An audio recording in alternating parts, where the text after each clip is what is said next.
ಸಮಸ್ತ ಆರೋಗ್ಯ ಭಾಗ್ಯ ಕನ್ನಡ ವೀಕ್ಷಕರಿಗೆ ನಮಸ್ಕಾರ. ನಾನು ನಿಮ್ಮ ಡಾಕ್ಟರ್ ರಘುನಂದನ್, ಮಾಣಿಕ್ಯ ನೇಚರ್ ಕ್ಯೂರ್, ಬಳ್ಳಾರಿ.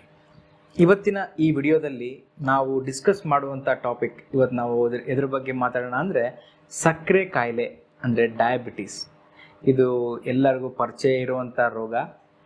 ಮನೆಯಲ್ಲೋ, ಮನೆ ಪಕ್ಕದಲ್ಲೋ, ಗೊತ್ತಿರೋರಲ್ಲೋ, ರಿಲೇಷನ್ಸಲ್ಲೋ ಎಲ್ಲರಿಗೂ ಯಾರೋ ಒಬ್ಬರದ್ದು ಕೇಳಿರ್ತೀರಿ ಡಯಾಬಿಟೀಸು.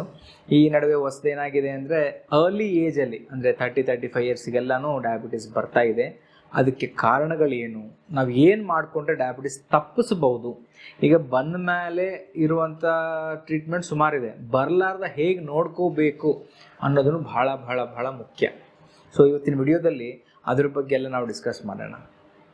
ಮೊದಲನೇದಾಗಿ ನೋಡೋದಾದರೆ ಈ ಸಕ್ಕರೆ ಕಾಯಿಲೆ ಡಯಾಬಿಟೀಸ್ ಅಂದರೆ ಏನು ಅಂದರೆ, ನಾವು ಏನೇ ಒಂದು ಆಹಾರ ತಗೊಂಡಾಗ ದೇಹದಲ್ಲಿ ಆ ಆಹಾರ ಗ್ಲೂಕೋಸಲ್ಲಿ ಕನ್ವರ್ಟ್ ಆಗುತ್ತೆ, ಡಿವೈಡ್ ಆಗಿ ಆ ಗ್ಲೂಕೋಸು ಸೆಲ್ಸಲ್ಲಿ ಎಂಟರ್ ಆಗುತ್ತೆ, ಆಮೇಲೆ ಆ ಎನರ್ಜಿನ ಯುಟಿಲೈಸ್ ಮಾಡುತ್ತೆ.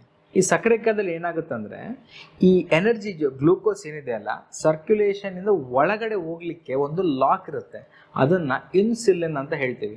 ಸೊ ಇನ್ಸುಲಿನ್ ಇಲ್ಲ ಅಂತಂದರೆ ಇದು ಒಳಗೆ ಹೋಗೋದು ಕಷ್ಟ. ಸರ್ ಎಲ್ಲ ಗೊತ್ತಿದೆ ಸರ್ ಇದು, ಮತ್ತಿಂದು ಯಾಕೆ ಹೇಳ್ತಿದ್ದೀರಿ ಅಂದರೆ, ಡಯಾಬಿಟಿಸಲ್ಲಿ ಸುಮಾರು ವೆರೈಟಿ ಇದೆ. ಅದರಲ್ಲಿ ಮೋಸ್ಟ್ ಕಾಮನ್ ವೆರೈಟಿ ಎರಡು, ಟೈಪ್ 1 ಅಂತ ಹೇಳ್ತೀವಿ, ಟೈಪ್ 2 ಅಂತ ಹೇಳ್ತೀವಿ. ಟೈಪ್ 1 ಅಂದರೆ ಇನ್ಸುಲಿನ್ ಡಿಪೆಂಡೆಂಟ್ ಡಯಾಬಿಟಿಸ್ ಅಂತ ಹೇಳ್ತೀವಿ. ಅಂದರೆ ಇದರಲ್ಲಿ ಏನಾಗ್ತದೆ, ಈ ಇನ್ಸುಲಿನ್ ಉತ್ಪತ್ತಿ ಅನ್ನೋದು ಹುಟ್ಟದಾಗಿಂದ ಇರಲ್ಲ, ಅಂದರೆ ಚಿಕ್ಕ ವಯಸ್ಸಲ್ಲಿ ಅರ್ಲಿ ಏಜಲ್ಲಿ ಬರುತ್ತೆ ಇದು ಟೈಪ್ 1. ಟೈಪ್ 2 ಹೇಗಂದರೆ ನಾವು ಅದನ್ನು ಅಕ್ವೈರ್ ಮಾಡ್ತೀವಿ, ಅಂದರೆ ಒಂದು ವಯಸ್ಸಾದ ಮೇಲೆ ನಾವು ತಿಂತಿರೋ ಆಹಾರಕ್ಕೆ, ಮಾಡ್ತಿರೋ ಶ್ರಮ, ಮಾಡ್ತಿರೋ ಕೆಲಸ ಕಡಿಮೆ ಹೆಚ್ಚಿ ಆಗಿ ಇದರಿಂದ ನಮ್ಮ ದೇಹ ಈ ಶುಗರ್ನ ಯೂಸ್ ಆಗದೆ ಬಾಡಿ ಗಿವ್ ಅಪ್ ಮಾಡುತ್ತೆ. ಅಂದರೆ ಬಾಡಿ ಆಗೋದು ನನಗೆ ಆಗೋದಿಲ್ಲ ಇನ್ನ ಅಂತ ನಮ್ಮ ಪ್ಯಾನ್ಕ್ರಿಯಾಸು ಅದು ಇನ್ಸುಲಿನ್ ಸೆಕ್ರೆಟ್ ಮಾಡಬೇಕು, ಇನ್ನು ಆಗ್ತಾ ಇಲ್ಲ ಅಂತೇಳಿ ಟೈಪ್ 2 ಬರುತ್ತೆ. ಈ ಟೈಪ್ 1, ಟೈಪ್ 2 ಇದರ ಲಕ್ಷಣಗಳೇನು ನೋಡೋಣ. ಲಕ್ಷಣಗಳಲ್ಲಿ ಹೋದರೆ ಟೈಪ್ 2 ಡಯಾಬಿಟಿಸ್ ಆಗಲಿ, ಡಯಾಬಿಟಿಸಲ್ಲಿ ಬೇಸಿಕಲಿ ಪಾಲಿಯೂರಿಯಾ, ಪಾಲಿಫೇಜಿಯಾ, ಪಾಲಿಡಿಪ್ಸಿಯಾ ಅಂತೀವಿ. ಪಾಲಿಯೂರಿಯಾ ಅಂದರೆ ಜಾಸ್ತಿ ಸಲ ಯೂರಿನೇಷನ್ ಹೋಗಬೇಕು ಅನ್ನೋ ಒಂದು ಅರ್ಜ್ ಇರುತ್ತೆ, ಮಾತ್ಮದ ಹೋಗಬೇಕು ಅನ್ನೋ ಒಂದು ಫೀಲಿಂಗ್ ಬರ್ತಾ ಇರುತ್ತೆ. ಎರಡನೇದು, ಜಾಸ್ತಿ ಹೋಗೋ ಕಾರಣಕ್ಕೆ ನಮ್ಮ ಬಾಯೆಲ್ಲ ಒಣಗೋಗುತ್ತೋ, ನೀರು ಕುಡಿಬೇಕು ಅನ್ನೋ ಒಂದು ಫೀಲಿಂಗ್ ಬರುತ್ತೆ. ಆಮೇಲೆ ಪಾಲಿಡಿಪ್ಸಿಯಾ, ಆಹಾರ ಜಾಸ್ತಿ ಮಾಡ್ತೀವಿ ಬಟ್ ವೇಟ್ ಗೇನ್ ಆಗಲ್ಲ, ವೇಟ್ ಲೂಸ್ ಆಗ್ತಾನೇ ಇರ್ತೀವಿ, ಅಷ್ಟು ತಿಂತಿದ್ದೀವಿ, ಯಾಕಂದರೆ ಮೈಗೆ ಸೇರ್ತಾ ಇಲ್ಲ. ಊಟ ಏನೋ ತಿಂತೀರಿ, ಬಾಡಿಗೆ ಏನಾಗ್ತದೆ, ಎನರ್ಜಿ ಇಲ್ಲ, ಊಟ ಕುಡಿ ಅಂತ ಕೇಳ್ತಿದೆ, ತಿಂತಿದ್ದೀರಿ ಬಟ್ ನಿಮ್ಮ ಬಾಡಿ ಸೇರ್ಕೊಳ್ತಾ ಇಲ್ಲ, ಅದಕ್ಕೆ ವೆಯ್ಟ್ ಲಾಸ್ ಅನ್ನೋದಾಗುತ್ತೆ. So polyphagia, polydipsia, polyuria and weight loss, ಇವು ಮೇಜರ್ ಕಂಡೀಷನ್ಸ್. ಈ ನಡುವೆ ಅರ್ಲಿಯಾಗಿ ಬರ್ತಿದೆ ಅಂತ ಇಷ್ಟಕ್ಕೆ ಮುಂಚೆ ನಾನು ಹೇಳಿದೆ.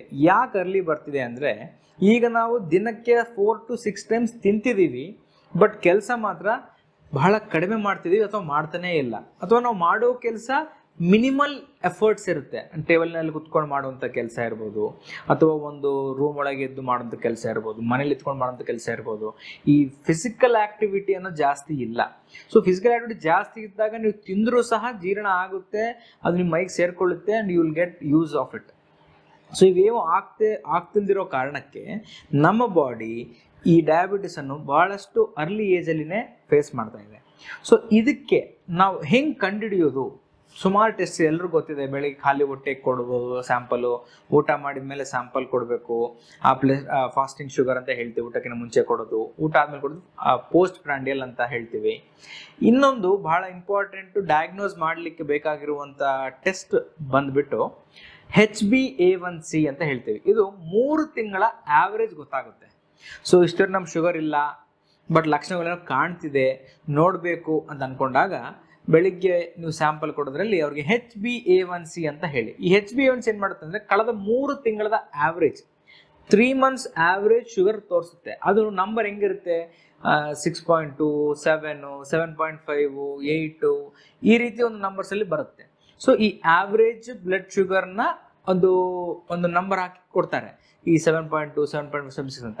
ಇದು ನಿಮ್ಮ HbA1c ರಿಸಲ್ಟ್. ಇದನ್ನು ನೋಡಿಕೊಂಡು ರೆಫರೆನ್ಸ್ ಚಾರ್ಟ್ ಇರುತ್ತೆ, ಅದರಿಂದ ನಾವು ಡಯಾಬಿಟಿಸ್ ಇದೆಯಾ, ಅರ್ಲಿ ಇದೆಯಾ, ಬಾರ್ಡರ್ ಲೈನ್ ಇದೆಯಾ, 5.9 ಒಳಗಡೆ ಆರ್ 6 ಒಳಗಡೆ ಇದ್ರೆ ಬಾರ್ಡರ್ ಲೈನ್ ಡಯಾಬಿಟಿಸ್ ಅಂತ ಹೇಳ್ತೀವಿ. ಅಂದರೆ ಡಯಾಬಿಟಿಸ್ ಬರೋ ಚಾನ್ಸಸ್ ಇನ್ನು ಮುಂದೆ ಇದೆ ಅಂತ ಅರ್ಥ. ಈಗ ಆಲ್ರೆಡಿ ಡಯಾಬಿಟಿಸ್ ಇದೆ ಅನ್ನೋರಿಗೆ 6 ಕೌಂಟ್ ಮಾಡ್ತೀವಿ ನಾವು. 6 to 6.5 ಒಳಗಿದ್ರೆ very very very good control ಅಂತ ಹೇಳ್ತೀವಿ. ಅಂದ್ರೆ ಡಯಾಬಿಟಿಸ್ ಇದ್ರೂ ಅವ್ರು ತಗೊಳ್ತಿರೋ ಔಷಧಿ, ಅವ್ರು ಮಾಡ್ತಿರೋ ಆಹಾರ ನಿಯಮ ಬದಲಾವಣೆ ಇವೆಲ್ಲ ಮಾಡೋದ್ರಿಂದ ಒಂದು ಬ್ಯಾಲೆನ್ಸ್ ಬಂದಿದೆ ಅಂತ ಅರ್ಥ. ಅದೇ 6.5 to 7 ಇದೆ ಅಂದ್ರೆ ಗುಡ್, ಅಷ್ಟು ಎಕ್ಸಲೆಂಟ್ ಎಲ್ಲ ಓಕೆ, ಪರವಾಗಿಲ್ಲ. 7 to 7.5 ಅಂದ್ರೆ ಸ್ವಲ್ಪ ದಾರಿ ತಪ್ಪಿದೆ ಅಂತ ಅರ್ಥ. ಅದೇ ಈ 7.5 ಇಂದ 8 ಅಂಡ್ ಅಬೋವ್ ಇದ್ರೆ ಪೂರ್ತಿ ದಾರಿ ತಪ್ಪಿದೆ, ಏನೂ ಸರಿಯಾಗಿ ಆಗ್ತಾ ಇಲ್ಲ. ಸೊ ಅದನ್ನ ನಾವು ಬ್ಯಾಲೆನ್ಸ್ ಮಾಡಬೇಕು ಅನ್ನೋ ಡಾಕ್ಟರ್ ಹತ್ರ ಹೋಗಿ ವಿಸಿಟ್ ಮಾಡಿ ಅದಕ್ಕೆ ಏನೇನು ಪರಿಣಾಮಗಳನ್ನು ಮಾಡ್ಕೋಬೇಕು ಅದನ್ನು ನಾವು ನೋಡ್ಕೋಬೇಕು. ಅದು HbA1c ಒಂದು. ಇದು ಈ ಶುಗರ್ ಕಂಟ್ರೋಲ್ ಆಗಿಲ್ಲ ಅಂತಂದ್ರೆ ಅದನ್ನ ಕಾಂಪ್ಲಿಕೇಶನ್ ಮುಂದೆ ಏನಾಗುತ್ತೆ ಅಂದ್ರೆ ಈ ಡಯಾಬಿಟಿಕ್ ನ್ಯೂರೋಪತಿ ಅಂತ ಹೇಳ್ತೀವಿ, ಡಯಾಬಿಟಿಕ್ ನೆಫ್ರೋಪತಿ ಅಂತ ಹೇಳ್ತೀವಿ, ಡಯಾಬಿಟಿಕ್ ರೆಟಿನೋಪತಿ ಅಂತ ಹೇಳ್ತೀವಿ. ಅಂದ್ರೆ ಈ ನ್ಯೂರೋಪತಿ ಅಂದ್ರೆ ಈ ಶುಗರ್ ಪೇಷಂಟ್ಸ್ ಕಂಪ್ಲೇಂಟ್ ಮಾಡೋದು ಕೇಳಿರ್ತೀರಾ, ಪಾದದಲ್ಲಿ ಈ ಪಿಂಚ್ದಂಗೆ ಆಗುತ್ತೆ, ಇರುವೆ ಹೋದಂಗೆ ಆಗುತ್ತೆ ಅನ್ನೋ ಫೀಲಿಂಗ್ ಇರುತ್ತೆ. ಸೊ ಅದು ನ್ಯೂರೋಪತಿ ಅಂತ. ಸೊ ಅದರ ಅರ್ಥ ಏನು, ಈ ಶುಗರ್ ಜಾಸ್ತಿ ಆಗ್ತಾ ಆಗ್ತಾ ಆಗ್ತಾ ಈ ನರಗಳ ಎಂಡಿಂಗ್ಸ್, ನರ್ವ್ ಎಂಡಿಂಗ್ ಅಂತ ಹೇಳ್ತೀವಿ. ಅಂದ್ರೆ ಒಂದು ವೈರ್ ಎಕ್ಸಾಂಪಲ್ ತಗೊಳ್ಳಿ, ಆ ವೈರ್ ಎಂಡ್ ಅಲ್ಲಿ ಈ ಇನ್ಸುಲೇಷನ್ ಇದ್ರೆ ಶಾಕ್ ಹೊಡಿಯಲ್ಲ, ಅದು ತೆಗೆದ್ಮೇಲೆ ಆ ವೈರ್ ಲೈವ್ ವೈರ್ ಆಗುತ್ತೆ, ಶಾಕ್ ಹೊಡಿತದೆ. ಸೊ ಅದೇನಾಗುತ್ತೆ ಅಂದ್ರೆ ಆ ವೈರ್ ಫಂಕ್ಷನ್ ಆಗ್ಲಾರ್ದ ಸಕ್ಕರೆ ಹೋಗಿ ಸೇರ್ಕೊಂಡ್ಬಿಡುತ್ತೆ. ಅಂದ್ರೆ ರಫ್ ಎಕ್ಸಾಂಪಲ್ ಹೇಳ್ತಿದ್ದೇನೆ ನಿಮಗೆ, ಆ ನರ ಮದ್ದಾಗ್ಬಿಡ್ತದೆ, ಅದರಲ್ಲಿ ಆ ಕಂಡಕ್ಷನ್ ಪವರ್ ಅನ್ನೋದು ಕಡಿಮೆ ಆಗ್ತಾ ಹೋಗುತ್ತೆ. ಅದರಿಂದ ಕೈಕಾಲು ಜೋಮ್ ಬರೋದು, ಪಾದ ಉರಿ ಬೆಂಕಿ ಬೆಂಕಿ ತರ ಆಗೋದು, ಇದು ಒಂದು type of complication later stage ಅಲ್ಲಿ ಆಗುತ್ತೆ. ಅಂದ್ರೆ ಈ HbA1c 7.5 ದಾಟಿ ಸುಮಾರು ದಿನ ಇದ್ರೆ ಶುರು ಆಗುತ್ತೆ. ಈ ನೆಫ್ರೋಪತಿ ಅಂದ್ರೆ ಕಿಡ್ನಿ ಸಮಸ್ಯೆ. ಈ ಕಿಡ್ನಿಗಳಲ್ಲಿ ಫಿಲ್ಟರ್ ಇರುತ್ತೆ, ಅದನ್ನ ನೆಫ್ರಾನ್ಸ್ ಅಂತ ಹೇಳ್ತೀವಿ. ಆ ನೆಫ್ರಾನ್ಸ್ ಹಾಳಾಗಿ ಹೋಗಿ ಸರಿಯಾಗಿ ಫಿಲ್ಟರ್ ಮಾಡ್ತಾ ಇಲ್ಲ, ಅದರಲ್ಲೆಲ್ಲ ಸಕ್ಕರೆ ಸೇರ್ಕೊಂಡ್ಬಿಟ್ಟು, ಈ ಸಕ್ಕರೆ ಅಂದ್ರೆ ಸಕ್ಕರೆ ಅಲ್ಲ, ಈ ಗ್ಲೂಕೋಸ್ ಎಲ್ಲ ಸೇರ್ಕೊಂಡು ನಿಮಗೆ ಅಲ್ಲಿ ತೊಂದರೆ ಕೊಟ್ರೆ ಕಿಡ್ನಿ ಫಂಕ್ಷನಿಂಗ್ ಚೆನ್ನಾಗಿ ಆಗಲ್ಲ, ಈ ಕ್ರಿಯಾಟಿನ್ ಲೆವೆಲ್ಸ್ ಎಲ್ಲ ಹೆಚ್ಚು ಕಡಿಮೆ ಆಗುತ್ತೆ. ಸೊ ಅದು ನೆಫ್ರೋಪತಿ ಅಂತ ಹೇಳ್ತೀವಿ. ಇನ್ನೊಂದು ಡಯಾಬಿಟಿಕ್ ರೆಟಿನೋಪತಿ ಅಂತ ಬರುತ್ತೆ. ಅಂದ್ರೆ ಕಣ್ಣು, ರೆಟಿನಾ ಅಂದ್ರೆ ಒಂದು ಪೊರೆ, ಈ ಕಣ್ಣು ಒಳಗಡೆ ಒಂದು ಸ್ಕ್ರೀನ್ ಇರುತ್ತೆ. ಈ ಫಿಲ್ಮ್ ಅಲ್ಲಿ ನೀವು ಪ್ರೊಜೆಕ್ಟರ್ ಹಾಕಿ ಸ್ಕ್ರೀನ್ ಹೆಂಗ್ ಕಾಣುತ್ತೋ ಹಂಗೊಂದು ಸ್ಕ್ರೀನ್, ನಾವು ಏನ್ ನೋಡ್ತಿದೀವೋ ಅದು ಆ ಸ್ಕ್ರೀನ್ ಮೇಲೆ ರಿಫ್ಲೆಕ್ಟ್ ಆಗುತ್ತೆ. ಸೊ ಅದೆಲ್ಲ ಮಂಜು ಆಗ್ಬಿಡುತ್ತೆ, ಬಿಕಾಸ್ ಆ ಸ್ಕ್ರೀನ್ ಎಲ್ಲ ಹಾಳಾಗೋಗುತ್ತೆ. ಸೊ ಇದು ಡಯಾಬಿಟಿಕ್ ರೆಟಿನೋಪತಿ ಅಂತ ಹೇಳ್ತೀವಿ. ಸೊ ಈ ವಿಡಿಯೋದಲ್ಲಿ ಡಯಾಬಿಟಿಸ್ ಅಂದ್ರೆ ಏನು, ಅದಕ್ಕೆ ಏನ್ ಟೆಸ್ಟ್ ಮಾಡಿಸ್ಕೋಬೇಕು, ಏನ್ ಕಾಂಪ್ಲಿಕೇಶನ್ಸ್ ಆಗಿದೆ ಅಂತ ನಾವು ನೋಡಿದೀವಿ. ಇನ್ನು ಮುಂದೆ ವಿಡಿಯೋದಲ್ಲಿ ಈ ಡಯಾಬಿಟಿಸ್ನ ನಮ್ಮ ಪ್ರಾಕೃತಿಕ ಚಿಕಿತ್ಸೆ ಪದ್ಧತಿಯಲ್ಲಿ ಯಾವ ರೀತಿ ಇದನ್ನ ಕಂಟ್ರೋಲ್ ಮಾಡ್ಕೋಬೇಕು, ನಾವು ಯಾವ ರೀತಿ ಆಹಾರ ತಗೋಬೇಕು, ಯಾವ ರೀತಿ ಎಕ್ಸಸೈಸ್ ಮಾಡಬೇಕು, ಯಾವ ರೀತಿ ನಿದ್ದೆ ಮಾಡಬೇಕು, ಇವೆಲ್ಲ ಒಂದು ನಾವು ಇನ್ನು ಮುಂದಿನ ವಿಡಿಯೋದಲ್ಲಿ ಈ ಡಯಾಬಿಟಿಸ್ ನ್ಯಾಚುರೋಪತಿಕ್ ರೆಮಿಡೀಸ್ ಬಗ್ಗೆ ಮುಂದಿನ ವಿಡಿಯೋದಲ್ಲಿ ನೋಡೋಣ. ಅಲ್ಲಿವರೆಗೆ ನಮಸ್ಕಾರ.